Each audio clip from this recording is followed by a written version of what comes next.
Magkano nga ba talaga ang halaga ng isang mabuting gawa? Para kay Elena Petrover, isang waitress na lubog sa utang at kawalang pag-asa, iyon ay isang pinggan ng mainit na pagkain na hindi niya kayang ipamigay. Ang kanyang customer, isang walang pangalan at nanginginig na pulubi, na isa lang sa mga nakalimutang tao sa lungsod. Inaral niya ang kanyang trabaho, ang tanging sandigan niya, para sa isang sandali ng malasakit. Akala niya doon na nagtatapos lahat. Nagkamali siya. Siya pa lang ang simula. Kasi ang taong pinakain niya ay hindi basta-basta pulubi lang. At nung bumalik siya kinabukasan, hindi na siya naghahanap ng libre pang pagkain. Hinahanap siya. Samahan kami habang binubuksan namin ang kwento ng pag-aalala, pagkukunwari, at isang desisyong nagbago ng lahat. Hindi lang basta bumuhos ang ulan sa syudad, para siyang sumalakay dito. Isang walang tigil na malakas na ulan na tumatama sa malalaking salamin ng Silver Spoon Dinner na nagpapalabnaw ng pink at asul na ilaw mula sa neon sign sa basa at madulas na kalsada. Sa loob, mabigat ang hangin sa amoy ng lumang kape, nag-iingay na mantika ng bacon at tahimik na pag-aalala na bumalot sa late night shift parang takip. Para kay Elena Petrova, bahagi na lang ng tunog ng pagod niya ang mga amoy. Sa edad na 26, pakiramdam niya ay parang 46 na siya. Sakit na sakit ang bawat buto sa katawan niya, isang matinding pagod na nagsimula sa luma niyang sapatos at umaakyat hanggang sa masikip na buhol sa ilalim ng kanyang leeg. Kumilos siya ng maingat para makatipid ng lakas, nag-refill ng mga tasa ng kape, nagpunas ng malagkit na vinyl booths, at pinilit ngumiti kahit hindi umaabot sa kanyang pagod na kulay abo na mga mata ang ngiti. Ang buhay niya ay parang talaan ng dumarami na ang utang niya. Nandyan ang upa sa maliit at malamig niyang apartment, kung saan si Hinoong Henderson, ang may-ari, ay nagsisimulang magreklamo dahil 2 linggo na siyang late magbayad. Nandyan din ang mga bayarin sa kuryente at tubig, bawat isa parang maliit na sugat sa kanyang kakaunting budget. Pero ang pinakamabigat na pasanin, yung nagpapahirap huminga sa kanya tuwing gabi, ay ang gastos sa gamot ng kanyang nakababatang kapatid na si Ana. Si Ana, matalino at masipag. 16 pa lang si Ana, pero unti-unting nilalabo ng bihirang autoimmune disorder ang kanyang liwanag. Yung experimental na paggamot na binigyan siya ng pakiramdam ng normal na buhay, pero walang kahit anong basic insurance na sumasaklaw doon. At bawat bote ng reseta ay mas mahal pa kaysa kinikita ni Elena Nena sa 2 linggo ng pagod na trabaho. Kaya nagtrabaho siya. Tinanggap niya lahat ng extra shift na ibinibigay sa kanya ng manager niyang si Marco. Nangongolekta siya ng mga hindi na ginagamit na dyaryo para tingnan ang mga wanted ads para sa pangalawang trabaho. Kahit anong trabaho na pwedeng mapasok sa mga bakanteng oras sa pagitan ng pagtulog at pagserbisyo. Ang mga pangarap niya, yung mga panaginip kung saan nakatayo siya sa harap ng isang canvas na may hawak na paintbrush, parang mga alaala na lang mula sa ibang panahon. Buhay niya. Ang sketchbook niya na puno ng charcoal portraits ng mga pagod na pasahero at mga batang puno ng pag-asa ay nakabaon sa ilalim ng kanyang locker. Mga pahina nito'y tila natutulog gaya ng kanyang mga pangarap. Petrova, table 4, kailangan ng bill, at manipis na ang laman ng coffee pot. Nagda-daydream ka na naman? Ang boses ni Marco ay parang kalansing, matalim at nakakairita, pumapasok sa mahinang ingay sa loob ng diner. Siya ay isang lalaki na ang maliit na kapangyarihan ay pinalaki ng sobra sa kanyang ego. May suklay na buhok na nakapusod pabalik, na tila masyadong madilim para maging natural. At may manipis na bigote na parang lapis. Nag-iikot siya sa diner na parang isang malupit na hari sa maliit niyang kaharian ng linoleum at chrome. Marco, sagot ni Elena, parang walang emosyon ang boses. Ipinag-iwas niya ang tingin sa kanya, nakatuon sa malabong kayumangging likido sa coffee pot. Gustong-gusto niyang panoorin siya, naghihintay ng pagkakamali, nakalimutang order, kahit anong dahilan para ipaalala sa kanya kung gaano siya kapalitan. Nang bumaling siya mula sa coffee machine, Tumunog ang kampanilya sa ibabaw ng pinto. Mahina ang tunog laban sa malakas na bagyo. May pumasok na lalaki. Nakatayo siya sa doorway, basang-basa, na parang bahagi ng bagyong nagaganap sa labas. Hindi lang siya nabasa, para siyang nalunod sa mismong bagyo. Basa hanggang buto ang kanyang damit. Isang luma at payak na Amerikana na may iba't ibang mantsadong tela sa ilalim.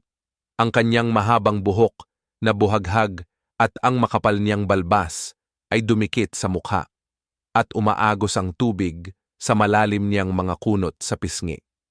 Pero ang talagang nakaakit kay Elena ay ang kanyang mga mata.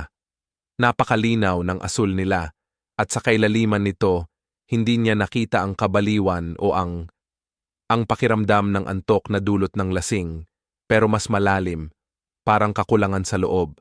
Ang tingin niya ay parang sa taong matagal nang natalo sa laban ng buhay. Dahan-dahan siyang lumapit sa counter, nag-iiwan ng bakas ng maruming tubig sa likod niya.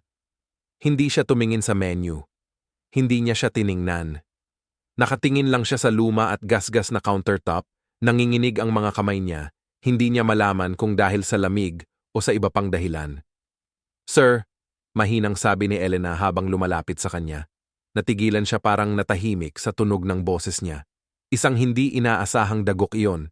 Dahan-dahang inangat niya ang ulo at nagtagpo ang kanyang asul na mga mata sa kanya. Kahit tubig lang, pakiusap, humina ang kanyang boses, magaspang dahil sa matagal na hindi paggamit. "At siguro, may lumang tinapay ka bang itinatapon?" Biglang lumitaw si Marco sa tabi niya, ramdam agad ang kanyang pagtutol. "Hindi tayo kanlungan. Lugar ito ng negosyo. Kung hindi ka makabayad, kailangang umalis ka." Nanginig ang mga balikat ng lalaki, nawala ang munting pag-asa sa kanyang mga mata. Mabagal siyang tumango, tanda ng pagod na pagtanggap. Pagtanggap at nagsimulang lumingon palayo.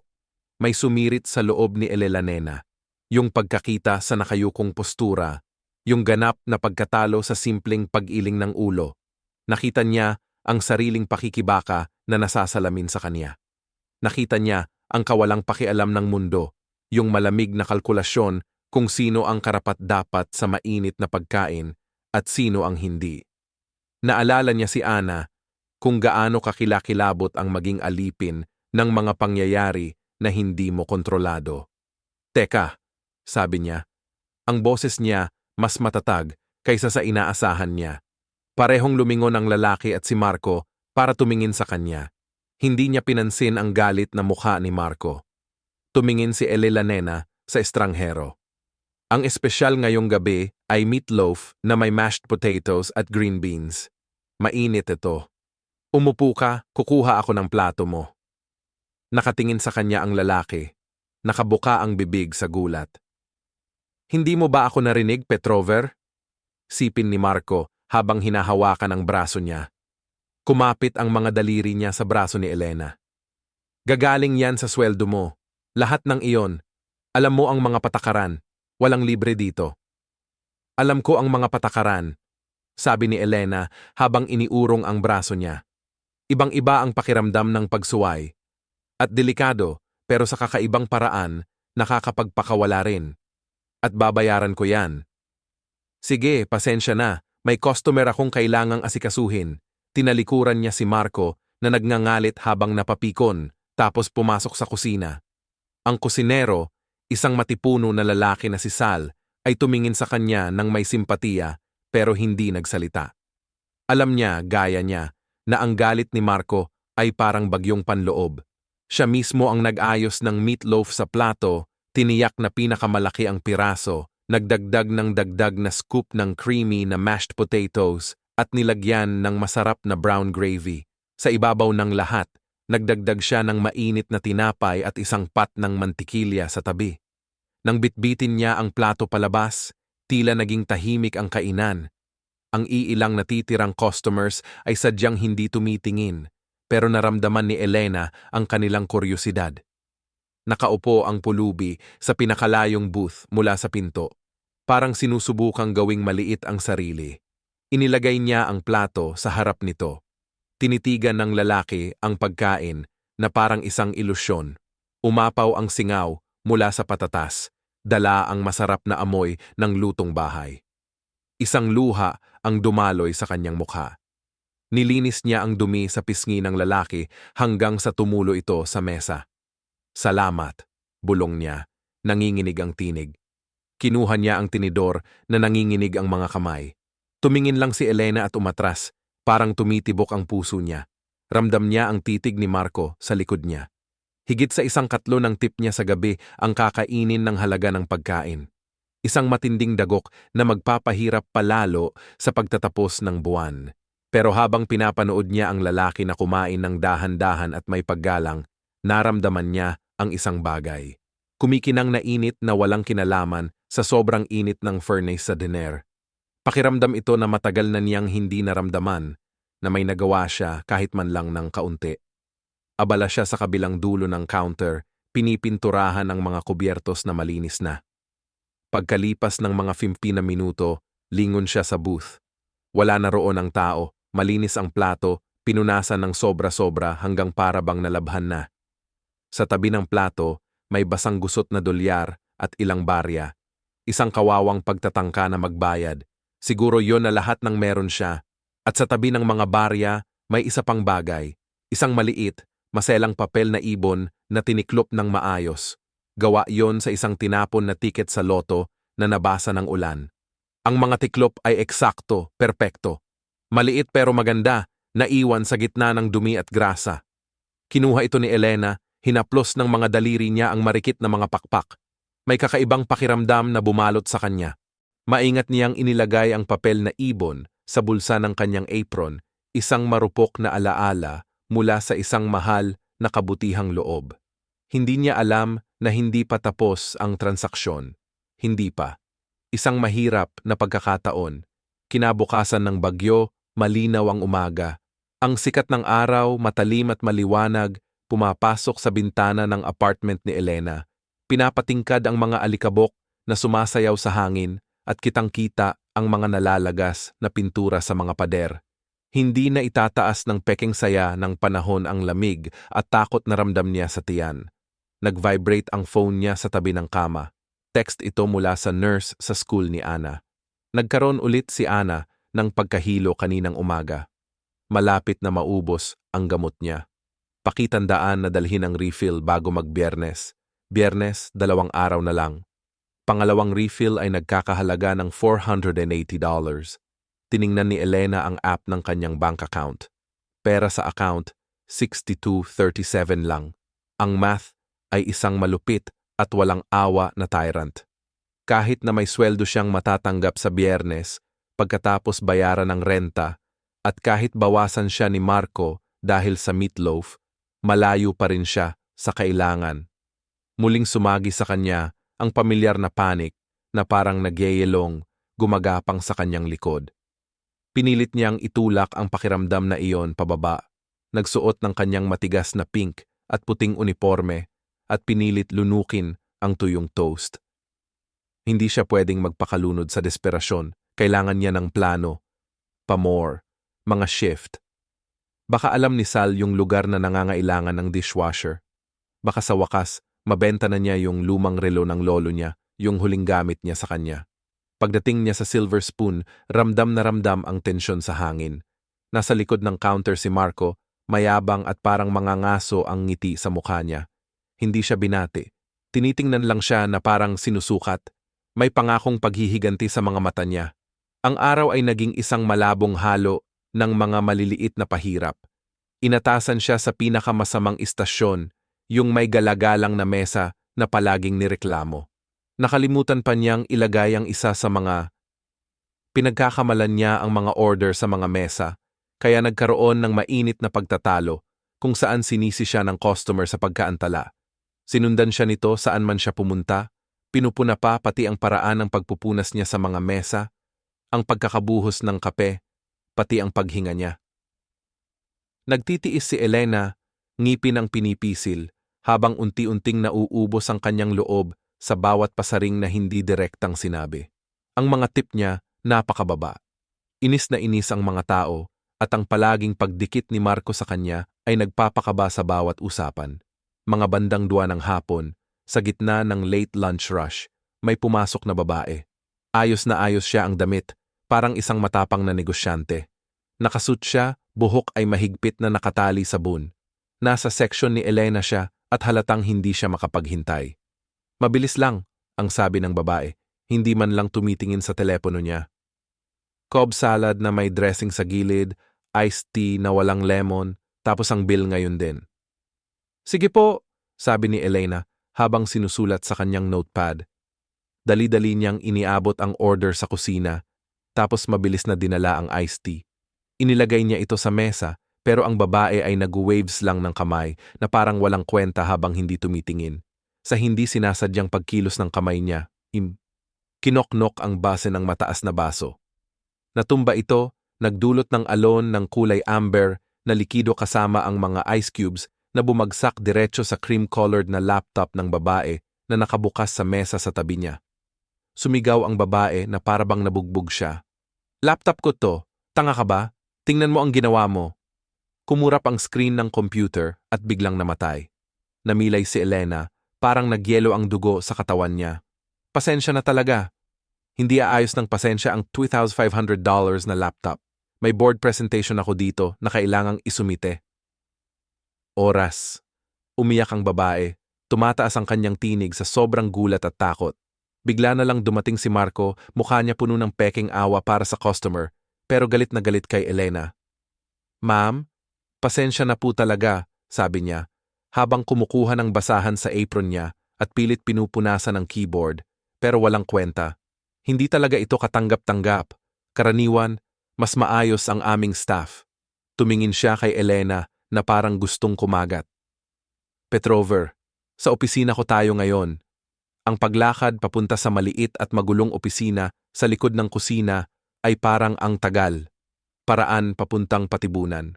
Ang iba pang mga waitress, sina Jessica at Maria, ay nakatingin sa kanya na may awa sa mga mata. Pinasara ni Marco ng malakas ang pinto. Amoy na amoy sa maliit na kwarto, ang lumang usok ng sigarilyo at bleach. Sawa na ako sayo. Bumababa ang kanyang boses na puno ng galit at panganib. Una, akala mo charity ang negosyo, binibigay mo yung mga paninda ko sa mga kalat na nakakaligaw sa kalye. Ngayon sinisira mo pa ang gamit ng customer. Panganib ka na. Nangyari lang po iyon, Marco. Pakiusap ni Elena ang kanyang nanginginig ang boses. Siya ang bumangga. Ako hindi. Wala akong pakialam sa nangyari. Sigaw niya, pinapalo ang mesa gamit ang kamay. Ang mahalaga sa akin ay ang nakita ng customer at nakita nila kung gaano kaka-clumsy at walang kwenta, sinisira mo ang gamit niya. Tapos ka na, Elena. Tumigil ang lahat sa paligid, matalim at pinal na salita. Tapos na. Parang nawalan siya ng lakas sa sahig. Marco, please. Daing niya. Nagniningas ang hiya sa pisngi. Hindi mo pwede. Kapatid ko to, kailangan ko tong trabaho. Bayaran ko ang laptop, magtatrabaho ako ng libre.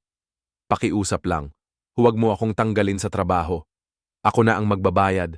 Tumawa siya ng malupit at pangit na tawa. Sa dami ng tip mo na sobrang bait, huwag mo akong gawing tanga. Tapos ka na dito. Kunin mo na yung mga gamit mo sa locker mo at umalis ka na. Ipapaabot na lang namin sa'yo yung huling tseke mo. Kinuha niya ng seryoso yung tambak ng mga resibo, parang hindi na siya interesado sa kanya.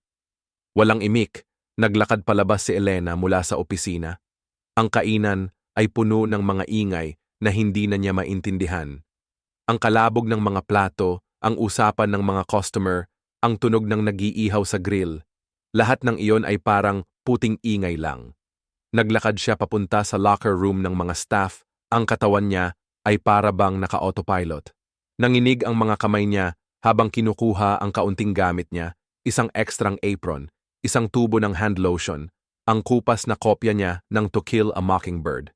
Tapos nakita niya ito. Ang sketchbook niya. Naiwan niya ito dito kagabi. Sobrang pagod na para isipin pang dalhin ito sa bahay. Kumabog ang puso niya. Ito lang ang isang bagay na talagang kanya. Kinuha niya ito at tatakbo na palabas. Pero naipit ang strap ng bag niya sa pinto ng locker, naakit ito mula sa balikat niya. Nakalatag sa maruming sahig ang mga gamit niya. Yabi niya, Ilang kalansing na barya, gusot na tissue, mga susi niya. Habang nakaluhod siya para pulutin ang mga gamit, may umalulong na iyak mula sa kanya. Isang hilaw, basag na tunog ng matinding pagkadismaya. Natanggal siya sa trabaho. Wala siyang pera para sa gamot ni Ana. Matatanggal sila sa inuupahan. Talagang talo siya, ubos na ubos. Pumasok si Jessica at lumuhod sa tabi niya. Tinutulungan siyang pulutin ang mga barya. Pasensya na talaga, El, bulong niya. Halos siya pa ang nagpait siya ng gamit. Walang kwenta, napabulong si Elena habang pinupunas ang mga mata gamit ang likod ng kamay. Tapos na. Isiniksik niya ang mga gamit sa bag at lumabas ng locker room, dumaan sa kusina at palabas sa likurang pintuan papunta sa eskinita. Ayaw nang harapin pa ang mga customer o si Marco. Mabaho ang eskinita sa amoy ng basura at pagsisisi. Parang insulto sa kanya ang liwanag ng araw. Yumuko siya sa magaspang na pader ng bricks, humihingal, pilit kinokontrol yung alon ng pagkahisterya na halos sumabog sa kanya. Sa pagmamadali niya at sobrang takot, hindi niya namalayan na nahulog ang mahalagang sketchbook niya mula sa hawak at nakabukas ito sa maduming aspalto sa likod ng pintuan ng kusina. Umalis siya, iniwan ang pinakamahalagang bahagi ng sarili niya na hindi alam. Sa loob, nakita ni S ang libro, kinuha niya ito at inilagay sa counter para ihatid sa kanya. Pero biglang dumating ang malaking order at sa gulo ng lunch rush, nakalimutan ang libro na nakabukas sa kalahating tapos na gawa. Larawang gawa sa uling ng isang lalaki na may mga matang asul na parang may hinanakit. Ang susunod na 3 araw ay parang pagbaba sa isang maputlang walang anyong impyerno. Gigising si Elena tuwing umaga na may biglaang takot. Ang realidad ng kanyang kalagayan ay bumabalot sa kanya ng panibago. Ang katahimikan ng kanyang apartment na dati ay pahinga mula sa ingay ng kainan, ngayon ay nakakahilo. Ito ang tunog ng kawalan ng trabaho, ng mga orasan na tumitik-tak papunta sa mga deadline na hindi niya kayang abutin. Ginugol niya ang oras sa internet, nag-a-apply sa lahat ng posibleng trabahong serbisyo, barista, labandera sa hotel, ATBP. Cashier, tagabantay sa bodega. Wala pa ring laman ang inbox niya. Naglakad siya ng ilang milya, namimigay ng resume sa kahit anong lugar na may help wanted na sign. Pero laging sinasagot siya ng magalang na pagtanggi o pangakong ilalagay lang sa file ang aplikasyon niya. Lumabas ang eviction notice sa ilalim ng pinto niya sa ikalawang araw. Kulay pink na maliwanag, parang masayang kalupitan. Binibigyan siya nito ng Vimba araw para bayaran ang overdue na renta o lilisan siya. Nang gabing yon, kinain niya ang huling ramen noodles niya habang nakatitig sa papel na nagbabanta. Iniisip niya kung paano sasabihin kay Ana na hindi niya kayang bilhin ang gamot niya. Sobrang sakit na halos umatras siya sa hapdi. Sa ikatlong araw, huling araw bago kailangang mapunan ang reseta ni Ana, naabot niya ang pinakababa ng kanyang kalagayan. Nakita niya ang sarili na nakaupo sa isang bangko sa parke, pinapanood ang mga bata na naglalaro sa mga duyan. Ang kanilang tawa ay parang tunog mula sa isang mas masaya at malayong mundo. Iniisip niya ang hindi inaasahan, ang pagtawag sa kanyang tiyahin na matagal nang inalis ang suporta kay Elena, ang ina niya, at siguradong maghihingi ng mataas na kapalit sa kanyang dangal at pagmamalasakit. Tulong. Habang nakaupo siya doon, pinipilit ang sarili na gawin ang nakakahiya niyang tawag, may huminto na sasakyan sa tabi niya sa bangketa. Hindi lang basta sasakyan yon, isa yang pahayag. Isang mahabang itim na sedan na kasing kinis ng salamin at yung mga bintana ay sobrang dilim na para bang nilalamon nila ang liwanag. Humuhuni ito ng tahimik na lakas na kakaiba sa bahaging to ng lungsod. Bumukas ang likurang pinto at may lalaking lumabas na naka-perfect fit na gray na suit. Asyano siya, may matalim at matalinong mga mata sa likod ng wire-rimmed na salamin. Nakaglasses siya at may aura ng kalmadong kumpiyansa na hindi matitinag. Tila talagang hindi siya bagay sa sirang semento at mga damong sumisingaw sa parke. Nilapitan niya ang bangko ni Elena.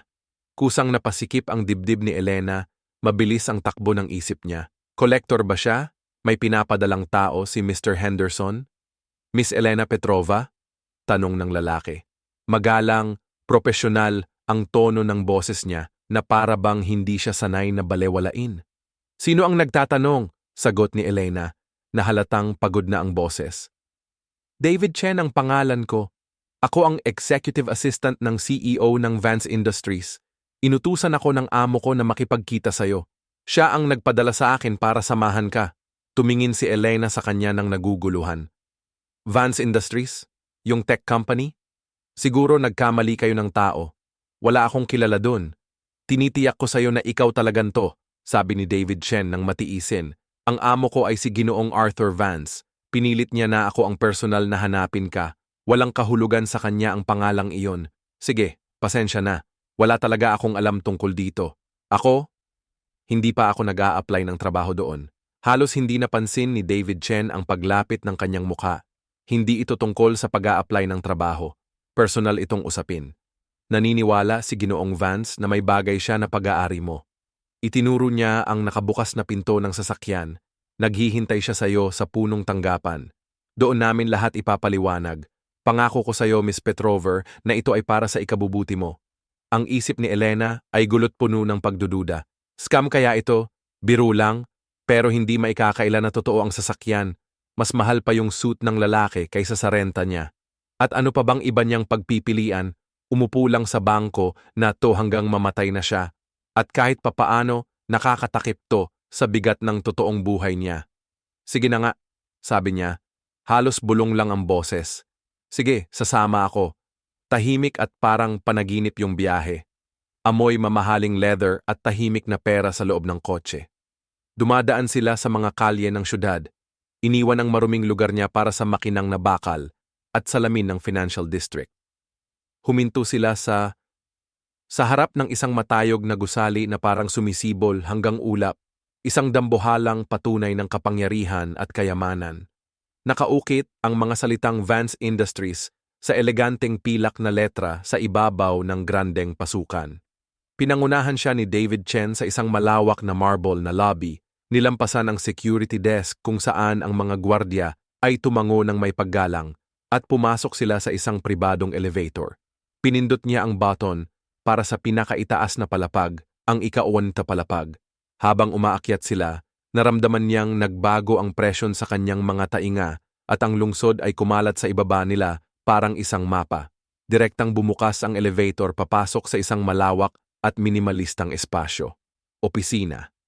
3 sa mga pader ay mga bintanang umaabot mula sahig hanggang kisame na nagpapakita ng kamanghamanghang tanawin ng buong paligid. Ang ika-4 na pader naman ay puno ng mga estante ng libro. Sa gitna ng silid ay may malaking mesa na gawa sa madilim at makintab na kahoy. At sa likod nito, sa isang mataas na leather na upuan, may isang lalaki na nakatingin palabas ng bintana, nakatalikod sa kanya. Nandito si Miss Petrova, sir, mahinang sabi ni David Chen. Tapos umatras papalabas ng elevator na nagsara ng marahan, iniwan si Elena mag-isa kasama ang estranghero. Ang lalaki. Dahan-dahang umikot ang upuan at tumigil ang mundo ni Elena. Hindi pwede. Ayaw tanggapin ng isip niya ang nakikita ng mga mata niya. Malinis ang lalaki, walang balbas, matalim at malinaw ang linya ng kanyang panga. Ang buhok niya, bagong ligo at maayos ang gupit. Kulay abo na may halo ng puti. Naka-custom na charcoal suit siya na swak sa malapad niyang balikat at puting kamiseta na lalo pang pinatingkad ang nakakabighaning asul ng mga mata niya. Pero siya nga iyon. Pareho pa rin ang mga mata. Ang mga mata na puno ng hinanakit at lungkot na asul na asul. Yung pulubi sa kainan, tumayo siya. Mas matangkad siya kaysa naalala niya, mas malakas ang dating. Ang pagod ng lansangan na palitan ng aura ng kapangyarihan, pero nandyan pa rin ang lungkot sa mga mata niya. Sa makintab na ibabaw ng kanyang mesa, nakalagay parang isang napakahalagang bagay, ay yung sketchbook niya. Miss Petrova, sabi niya. At iba rin ang boses niya. Mas malalim, mas malambing, wala na yung may kalansing na tunog ng lamig at gutom. Elena, sa tingin ko sa'yo ito. Pasensya na sa hindi pangkaraniwang paraan kung paano ko ito nakuha. Si Elena ay... Nakatingin siya na nakabuka ang bibig. Wala siyang masabi. Pulubi, bilyonaryo CEO. Nagbanggaan ang dalawang realidad sa isip niya, parang umiikot ang kwarto sa sobrang gulo ng damdamin. Ikaw, napakapit niya sa salita. Paano? Nag-alok siya ng maliit at malungkot ng ngiti. Mahaba ang kwento, umupo ka muna. Itinuro niya ang isa sa mga upuan sa tapat ng kanyang mesa. Parang walang pakiramdam, sumunod siya. Ang pangalan ko ay Arthur Vance, panimula niya habang umuupo ulit. At 3 gabi na ang nakalipas, nung pumasok ako sa diner mo, wala akong kahit anong gamit. Yan. Hindi ito palabas. Hindi ito isang baluktot na pagsubok para malaman kung sino ang mabait. Ito ang realidad ko. Huminto siya saglit sa pagtitig. Malayo ang tingin. Nakatuon sa isang alaala na hindi niya makita. 1 taon na ang nakalipas, nawala ang asawa ko, si Sarah, at ang 7 taong gulang kong anak na babae, si Lily, sa isang aksidente sa sasakyan. May lasing na nag-crash sa ilaw na pula. Ang pag-amin niya ay napakabagal, pero napuno ng matinding bigat ang malawak na opisina. Naramdaman ni Elena ang matinding awa, halos masakit. Pagkatapos noon, nagpatuloy siya na halos pumutok ang boses sa emosyon. Wala nang nagkaroon ng saysay. Ito. Building, kumpanya, pera, parang biro lang lahat yon. Isang malupit at walang kwentang biro. Napapalibutan ako ng mga tao, mga abogado, mga board members, at mga accountant, pero hindi pa ako kailanman nakaramdam ng sobrang kalungkutan. Kaya mga 6 na buwan na ang nakalipas, basta na lang akong umalis. Inatasan ko ang pangalawa sa akin na pamunuan. Binigyan ko siya ng kwento na kailangan kong pumunta sa isang private wellness retreat. Tapos nawala na ako sa mga kalye. Gusto kong maramdaman ang isang totoong bagay. O baka gusto ko lang talagang walang maramdaman. Hindi ko sure kung alin. Tinitigan niya siya, ang kanyang asul na mga mata ay nakatingin ng matindi sa kanya. Nahanap ko yung hinahanap ko, kawalang pakialam. Tinitingnan ka lang ng mga tao na parang wala ka. Hindi ka tao, abala ka lang. Parte ka lang ng tanawin. Ilang buwan, ganyan lang ako. Tapos pumasok ako sa kainan mo. Pinakamababang punto ko yon. Hindi pa ako nakakain ng tunay na pagkain ng 2 araw. Handang sumuko na talaga ako. Yumuko siya, magkadikit ang mga kamay sa lamesa. Tapos ikaw, habang tinitingnan mo ako, nakita mo talaga ako. Inaral mo ang trabaho mo para sa isang dayuhan. Binigyan mo ako ng mainit na pagkain kahit tinatakot ka ng boss mo. Ikaw, hindi mo ginawa yon dahil sa awa. Ginawa mo yon ng may dignidad. Yun ang unang tunay at walang pag-iimbot na kabaitan ng tao na naranasan ko sa loob ng 1 taon. Itinuro niya ang sketchbook. Pagkatapos mong mapalayang, nahanap ito ng mga kusinero sa likod ng pinto. Hindi niya alam kung paano ka aabutin. Alam niya sa mga usapan ninyo na madalas kang pumunta sa isang maliit na coffee shop malapit sa apartment mo. Pumunta siya doon at iniwan ang libro sa may-ari, umaasang dadaan ka. Ang assistant ko, si David, ay sobrang maabilidad. 1 araw lang ang kinailangan niya para mahanap. Pumunta si Sal para kunin ang libro, tapos hanapin ka niya. Binuksan niya ang sketchbook. Nakabukas ito sa pahina ng sarili niyang portrait, yung sinimulan niya base sa alaala. Naipakita ng uling ang totoong dalamhati sa mga mata niya ng tapat, parang brutal na katapatan ng isang artista. Ang kabaitan mo nung gabing yon, Elena, sabi ni Arthur Vance. Mababa at malalim ang boses. Parang may ilaw na naon sa madilim na kwarto. Pinapaalala sa akin na may kabutihan pa rin sa mundo. Pinapaalala sa akin ang lalaking pinaniniwalaan ng asawa at anak ko na ako. Kaya yun ang dahilan kung bakit ako nagdesisyon na pumunta. Bumalik. Nailigt mo hindi lang yung isang pulubi nung gabing yon. Nailigt mo ako. Tahimik si Elena Nena, parang na-shock habang unti-unting nagkakabit-kabit ang mga piraso ng puzzle ng sobrang bilis. Yung pulubi, yung pagsunog niya ng sketchbook, yung itim na kotse, yung imposibleng opisina na ito, lahat yan magkakaugnay. Yung maliit niyang ginawa ng kabutihan, hindi lang simpleng alon sa lawa, parang dambuhalang alon na bumagsak pabalik sa kanya. Ang katahimikan sa opisina ni Arthur Vance ay mabigat sa hindi nasasabi na damdamin. Gulong-gulo pa ang isip ni Elena, pilit pinoproseso, para pagsamahin ang imahe ng lalaking nanginginig sa kainan at ng makapangyarihang CEO na nakaupo sa harap niya. Hindi lang siya simpleng mayaman, isa siyang taong binubuo ng dalamhati at ang kwento niya ay tumimo sa sariling tahimik na pag-aalala niya.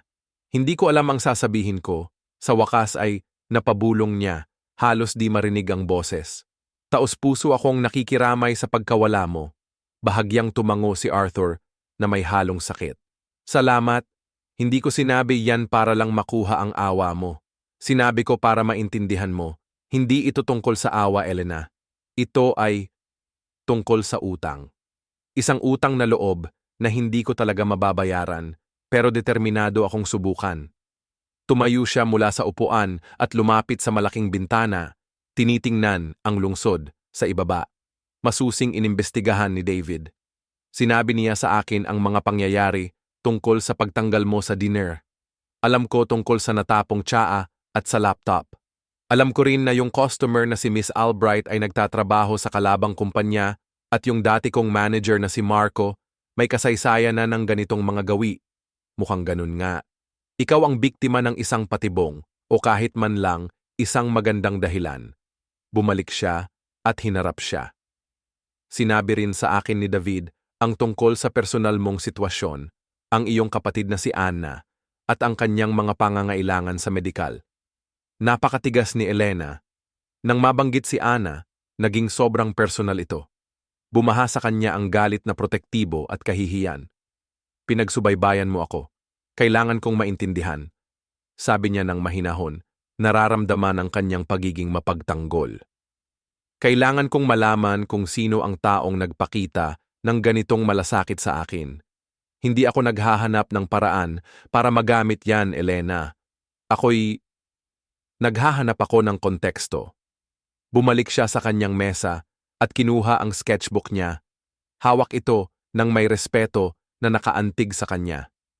Pinag-ikot niya ang mga pahina, lumambot ang kanyang ekspresyon habang tinitingnan ang mga portret ng mga hindi kilala, ang detalyadong mga guhit ng arkitektura ng syudad at ang mga mapanlikhang larawan ng mga hayop. Hindi lang ito basta libangan, di ba? Tanong niya. Ang galing mo talaga.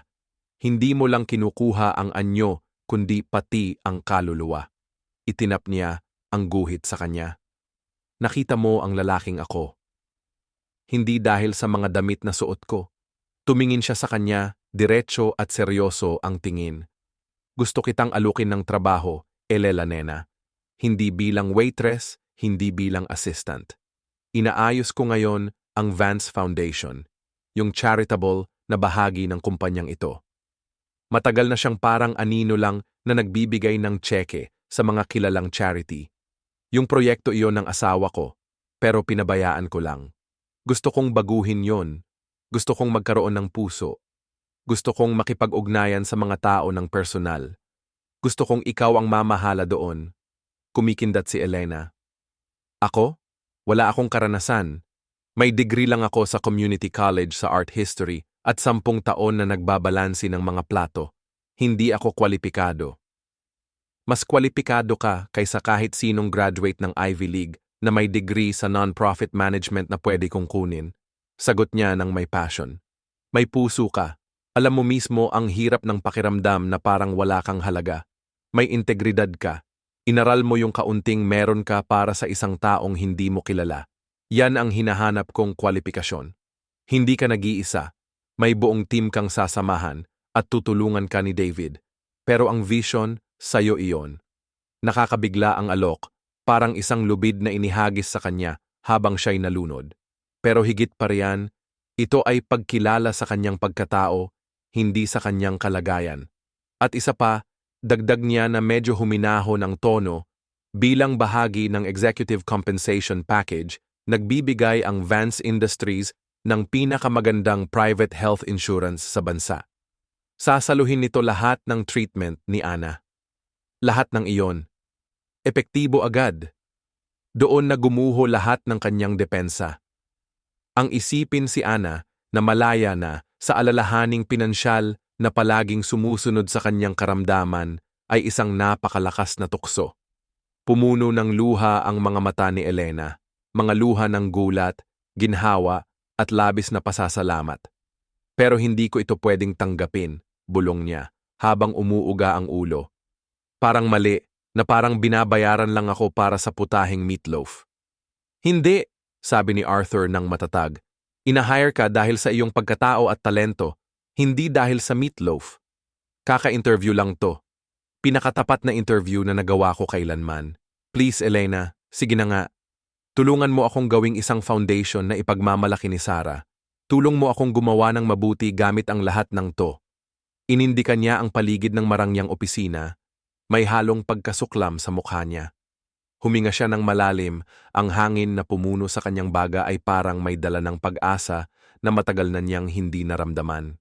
Sige, sabi niya. Oo, tatanggapin ko. Isang maliwanag at tunay na ngiti ang sumilay sa mukha ni Arthur na pinawi ang mga taon ng kalungkutan. Sandali lang. Salamat. Si David na ang bahala sa lahat ng papeles. Siya na rin ang mag-aayos ng sasakyan para ihatid ka pa uwi. Magsisimula tayo bukas. Bigla namang bumukas ang pinto ng opisina, isang seamless na panel sa wooden wall na hindi niya namalayan. May isang lalaki na nakatayo roon, matangkad at suot ang damit pang opisina na tila hinubog para sa kanyang maayos na pangangatawan. Matulis ang mga mukha niya, matalim ang mga mata na itim, at ang buhok ay maayos na nakabak. May dala siyang kakaibang alindog at kumpiyansa na halos parang reptile. Huminto siya nang makita si Elena. Arthur, sabi ng lalaki. Ang boses niya ay malambing na baritone na hindi lubos nakatago ang pagkagulat. Hindi ko alam na may kasama ka. Akala ko quarterly projections ang re-reviewin natin. Julian, Arthur, sabi niya, naging mas malamig at formal ang tono. Pwede natin yan gawin mamaya. May mas mahalaga akong ipapakilala. Gusto kong makilala mo si Elena Petrova. Siya na ang magiging bagong executive director ng Vance Foundation. Ang lalaki, si Julian Thorne, ang chief operating officer ng kumpanya. Siya ang iniwan ni Arthur na mga siwa nang mawala siya. Sa loob ng 6 na buwan, naranasan ni Julian ang ganap na kapangyarihan at nagustuhan niya ito. Ang bigla at himalang pagbabalik ni Arthur ay isang matinding dagok sa kanyang mga ambisyon. Mabilis na tiningnan ni Julian si Elena. Napansin ang kanyang simpleng damit na medyo luma na at ang kanyang naguguluhang ekspresyon. Ang tingin niya ay parang mabilis at walang kwentang pagsusuri, katulad ng pagtingin sa mga naglilingkod sa catering. Isang mapanuksong ngiti ang sumilay sa kanyang mga labi. Petrover, sabi niya, iniabot ang kamay, mahigpit at malamig ang kapit. Isang karangalan, executive director, ang layo ng narating mo, nasaan ka na ba? Bago ito, kung okay lang itanong ko, yung Gates Foundation, yung Red Cross. Magaan lang yung mga tanong, pero halata yung may halong pangmamaliit sa likod ng mga ito. Bago pa man makasagot si Elena, pumasok si Arthur. Ang kwalifikasyon ni Elena ay ang integridad niya at kakaibang pananaw. Julian, bagay ito na kailangan pa ng kumpanya. Simula bukas, siya na. Kitang-kita sa tono ni Arthur yung hamon. Tumigas ang ngiti ni Julian. Hindi niya tiningnan si Elena bilang tao, kundi parang bagong piraso lang sa chessboard, isang potensyal. Mahina sa baluti ng bumalik na hari. Siyempre, sabi ni Julian ng maayos habang umatras. Ang galing! Welcome sa team, Elena. Excited akong makita ang kakaibang pananaw mo sa trabaho. Binigyan siya ng huling tingin na may taglay na tagal bago lumiko at lumabas ng opisina, pinasara ang pinto sa likod niya. Ang hangin na iniwan niya ay parang lumamig. Nakaramdam si Elena ng kilabot ng kaba. Hindi lang siya basta tumanggap ng trabaho. Pumasok siya sa isang mundo ng kapangyarihan, yaman, at mga lihim na hangarin. At sa mga mata ni Julian Thorne, nakita niya yon. Hindi siya tinanggap ng maayos. Isa siyang kakaiba, isang dayuhan. At sa mundong iyon, ang mga dayuhan ang madalas na target. Ang pagpasok sa mundo ng Vance Industries ay parang pagkatuto ng paghinga ng bagong klase ng hangin, manipis at bihira. Ang unang linggo ni Elena ay isang nakalilito ngunit mabilis na pagsasanay sa isang universo ng mga acronym, mga pagpupulong ng board at mga hindi sinasabi na hierarkya. Si David Chen, ang naging sandigan niya, isang kalmado at matatag na gabay sa komplikadong mundo ng korporasyon. Matiyagang ipinaliwanag niya ang mga proposal sa budget, tinulungan siyang ayusin ang kanyang maluwag at bagong opisina na mas malaki pa kaysa buong apartment niya at tinulungan niya siya sa pakikipag-usap sa mga department heads na medyo may halong duda sa bagong direktor ng foundation. Pinagsikapan ni Elena ang trabaho ng todo, dala ng matinding determinasyon at pangangailangang patunayan na karapat-dapat siya doon, na higit pa siya sa paboritong proyekto lang ng CEO. Hindi niya ginugol ang unang mga araw niya sa magarang opisina, kundi sa archives ng foundation, binabasa ang mga lumang files ng maraming taon. Natuklasan niya na totoo nga ang sinabi ni Arthur. Charity na puro tseke lang, mabilis, pero walang puso. Nagbigay ito ng milyon-milyon sa malalaking organisasyon, pero wala itong koneksyon sa mga barangay. Walang personal na pakiramdam. Yung unang proposal niya, simple pero revolusyonaryo para sa Vance Foundation. Gusto niyang magsimula ng micro-grant program na tatawaging Silver Spoon Initiative, na layuning magbigay agad ng tulong na walang komplikasyon para sa maliliit na proyekto sa komunidad, tulad ng bagong refrigerator para sa soup kitchen, art supplies para sa kulang sa pondo na after-school program, o emergency na tulong sa upa para sa mga pamilya. Nasa bingit na ng pagpapaalis. Nang ipresenta niya ang ideya kay Arthur, kumislap ang mga mata nito. Ito na to, Elena. Ito na talaga to. Tinutulungan nito ang mga tao, hindi lang ang mga numero sa libro. Ganon din kalaki ang pagbabago sa personal niyang buhay. Unang ginawa niya ay binili ang reseta ni Ana. Habang palabas siya ng botika na may hawak na gamot, nabayad na ng buo gamit ang bagong insurance card niya, ramdam niya ang isang malakas na ginhawa na halos manghina ang mga tuhod niya. Gabi na nang sabihin niya lahat kay Ana. Ang kapatid niyang matalino na lampas sa kanyang edad ay sobrang saya niya, hindi lang dahil sa seguridad, kundi dahil sa liwanag na nakita niya sa mga mata ni Elena. Nagpipinta ka na naman ng tao, El, sabi ni Ana. Pero sa mas malaking canvas na ito.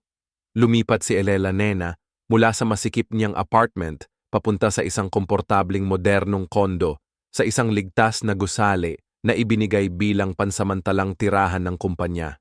Sa unang pagkakataon sa loob ng isang dekada, hindi na siya nanganganib na mabangkarote.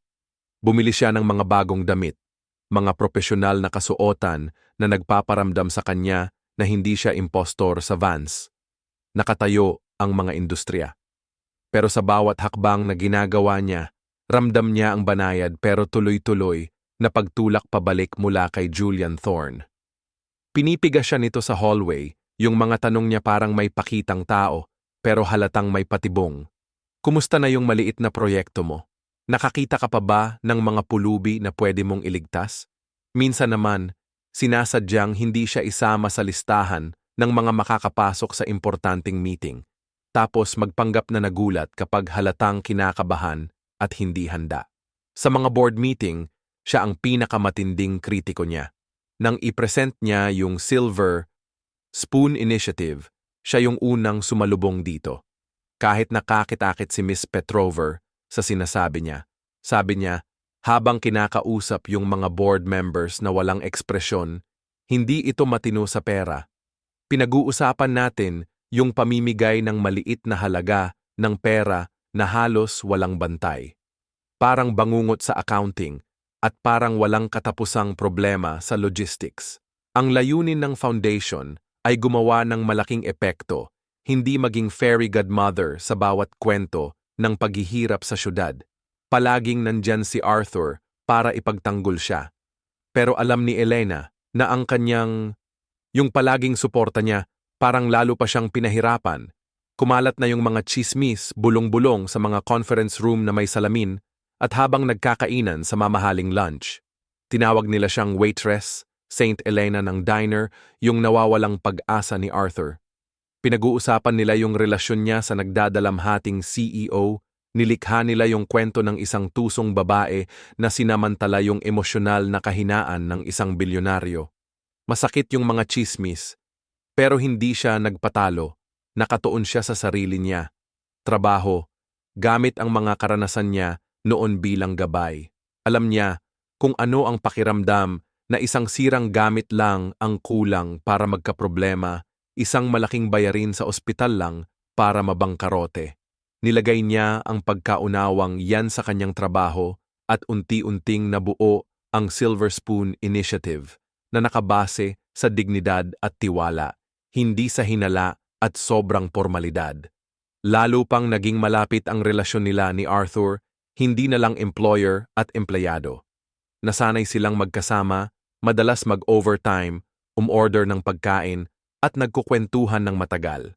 Naakit siya sa sining niya, at siya naman ay nahulog sa lalaking nasa likod ng bilyonaryo, ang nagdadalamhating asawa at ama, ang pilosopong naghanap ng kahulugan sa pagiging hindi kilala. Kwento niya tungkol kay Sarah at Lily, hindi na puno ng sakit, kundi may banayad at malamyos na pagmamahal. Sinabi niya kung paano si Sarah ang nagpasimula ng foundation, paano niya pinaniwalaang ang kanilang yaman ay isang responsibilidad, hindi isang pribilehiyo. Pinaaalala mo sa akin si Sarah. Aminado siya isang gabi habang magkasama silang nakatanaw sa lungsod. Mga ilaw mula sa opisina niya. Hindi sa itsura, kundi sa spirito. Pareho silang may apoy na yon, yung pagtanggi, na tanggapin, na dapat cynical ang mundo. Napansin ni Elena na pumula ang kanyang pisngi. Ramdam niya ang lakas ng loob niyong lalaki, yung tahimik pero matatag, at yung lungkot na nanatili sa mga mata niya. Hindi maikakaila ang chemistry nila. Yung di masabi pero ramdam, na nabuo sa isang sandali ng pagkakaintindihan sa isang simpleng kainan. Pero malaki ang pagitan ng dati nilang buhay at ang power dynamics ng buhay nila ngayon. Ang sitwasyon ay ginawa ang anumang personal na damdamin na isang delikado at komplikadong usapin. Napansin ni Julian Thorne ang koneksyon na ito kaya't naging mas personal ang kanyang mga atake.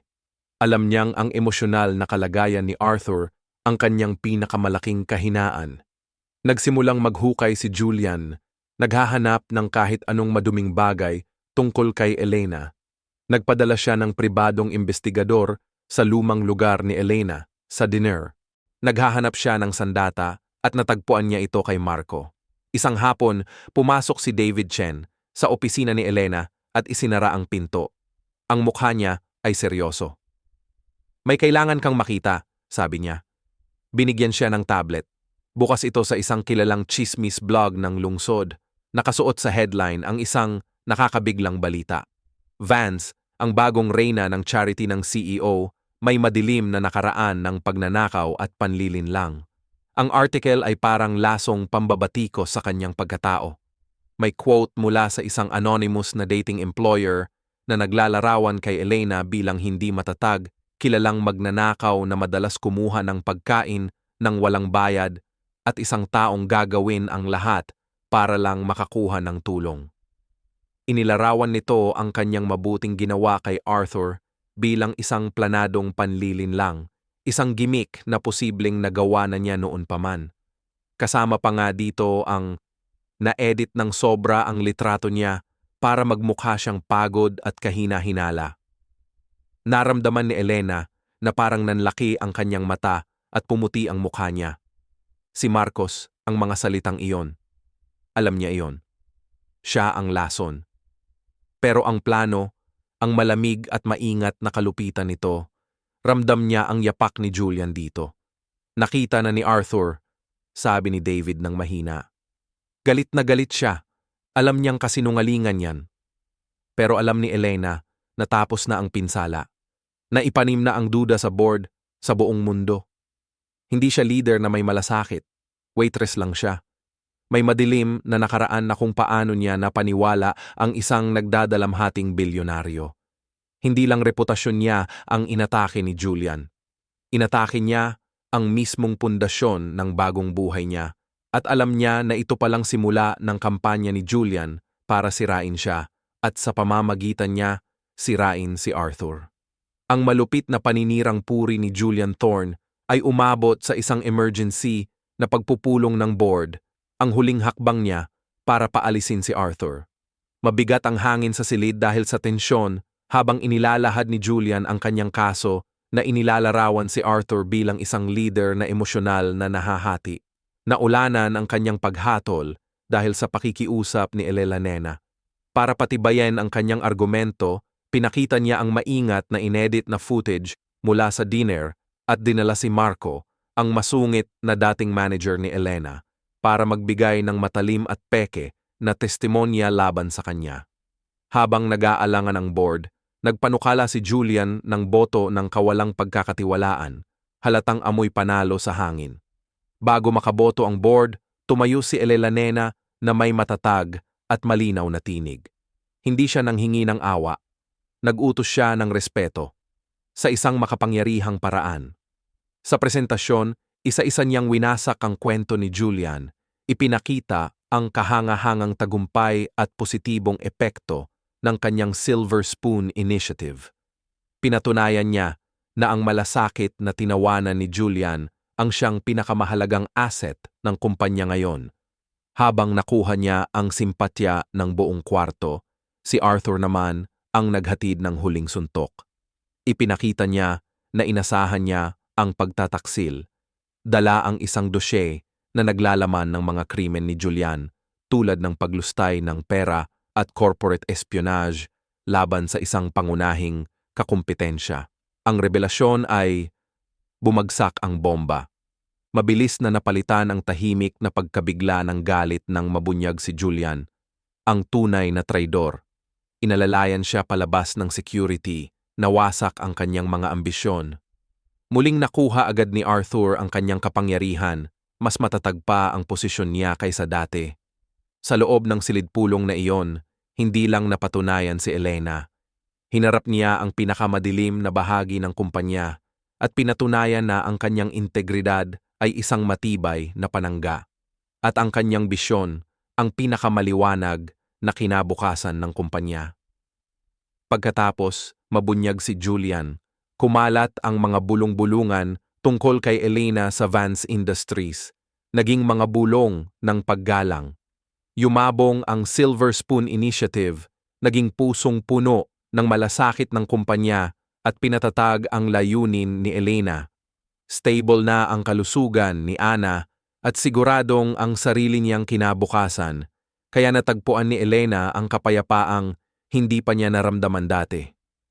Lalong tumibay ang relasyon nila ni Arthur bilang totoong magkasama, kahit may hindi sinasabing tanong tungkol sa kanilang hinaharap na nakabitin sa hangin sa pagitan nila. Isang malamig na gabi ng taglagas, dinala siya ni Arthur sa art district ng lungsod. Huminto sila sa harap ng isang kilalang galeriya na ngayon ay may bagong pangalan, ang Petrova Gallery. Nalito, sumunod si Elena sa loob at napanganga. Ang mga puting pader ay puno ng kanyang sariling mga likha. Ang mga portrait niyang gawa sa uling mula sa lumang sketchbook at mga makukulay na bagong pinta ay nakasabit sa malambot na ilaw. Bawat obra ay patunay ng pangarap na akala niya'y nawala na. Sa gitna sa isang espesyal na lugar, nakadisplay ang kanyang drawing niya, ang pulubi na may mga mata ng bilyonaryo. Hinawakan niya ang kamay ni Elena at ang tingin niya ay puno ng damdaming hindi mawala. Walang duda, gusto kong makita ng buong mundo ang taong nakikita ko kapag tinitingnan kita, sabi ni Arthur, mababa ang boses. Hindi isang waitress o direktor, kundi isang artist, isang matalino at mahabaging babae na minahal ko. Bumuhos ang luha ng kaligayahan sa mukha ni Elena. Hindi ito pera na regalo. Ito ang regalo ng tunay na pagkakita. Mahal din kita, bulong niya. Habang hinahalikan siya ni Arthur, natunaw ang mga huling pader ng kanilang nakaraan. Hindi na sila ang bilyonaryo at ang waitress. Pero simpleng sina Arthur at Elena lang, dalawang kaluluwang natagpuan ang kanilang layunin at isa't isa, handang pinturahan ang kanilang kinabukasan ng magkasama. Nagsimula ang kwento ni Elena Petrova sa isang simpleng plato ng pagkain, isang simpleng gawa ng malasakit na nagdulot sa kanya ng pagkawala ng trabaho pero nagbigay naman ng buong mundo. Paalala ito na hindi talaga natin alam kung gaano kalaki ang epekto ng mga pinipili natin. Ang taong tinulungan mo ngayon, pwedeng kahit sino, pero ang pagbabago na nagaganap sa'yo ang talagang mahalaga. Hindi lang isang magandang ending ang nahanap ni Elena. Nahanap niya ang sarili niya. Layunin. Hindi lang nakuha ni Arthur muli ang kanyang kayamanan. Nahanap din niya muli ang kanyang pagkatao. Hindi nila iniligtas ang isa't isa. Pinayaman nila ang sarili nila para mailigtas ang kanilang mga sarili. Tinuturo sa atin ng kanilang kwento na ang kabutihan ay hindi palitan lang. Ito ay pagbabago. Ito ang pinakamahalagang yaman na meron tayo at ito lang ang nagpapayaman, parehong nagbigay at tumanggap. Ano ang masasabi mo sa kahangahangang paglalakbay ni Elena? Ikomento mo sa ibaba. Kung naantig ang puso mo sa kwentong ito, paki-like naman. Like mo itong video. I-share mo sa kakilala mong nangangailangan ng konting inspirasyon. At huwag kalimutang mag-subscribe sa channel namin para sa mga totoong kwento na magpapabalik ng iyong pananampalataya sa tao. Salamat sa panunood.